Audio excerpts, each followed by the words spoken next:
And we're about to introduce you to a guy who seriously knows how to move. I respect this man. Yeah, his name... I will never be like him, but I respect him. Yeah, he's a Utah resident. His name is Ben Light, and he does insane running. I mean, hundreds of miles at a time. Hundreds, yeah, friends. Yeah. Not in like a week, but like in a day. Yeah, exactly. Yeah, I recently got to talk with him when he visited the station, and boy, oh boy, has he got some big stuff planned. Take a look.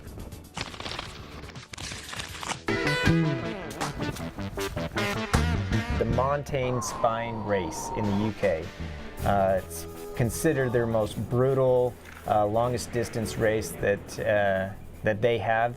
268 miles to be exact, all of which you have to complete in 7 days. It's not only is it the longest, but it's also in the dead of winter. 2.5 feet of snow, blizzard blowing around. It's one of the toughest ultra-distance races in Europe, encompassing the entire Pennine Way in Britain. It's one of those like make it or break it. I am going to run the Wasatch 100-mile endurance run with Ben, maybe a little bit ahead of him.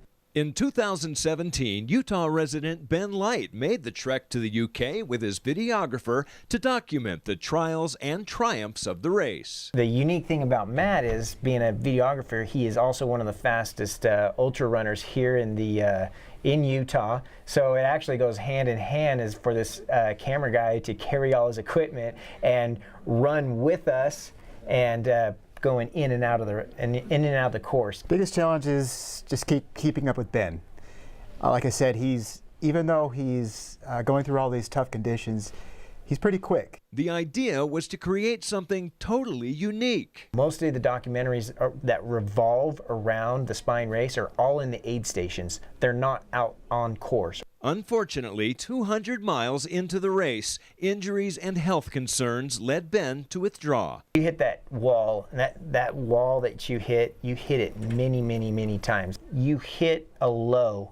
There's a reason for it. There's actually a physical reason for it, so you just have to evaluate what you've been doing. Ben says it was only a matter of weeks before he decided he wasn't done with this race just yet. So this year, not only is this a brutal race, but it was the worst conditions in the UK in the last 30 years. They had more snow. They have more snow during that week of my race than they have here in the Wasatch right now. This time around, he wasn't giving up. The more you run these races, the more you put yourself out there, the more experience you get in it. I think I'm becoming faster, obviously, but I'm also becoming more experienced in order to prevent those depletions and then to keep going, because I'm not the fastest guy. Ben did exactly what he set out to do. He finished, and now his sights are set even higher for his next race.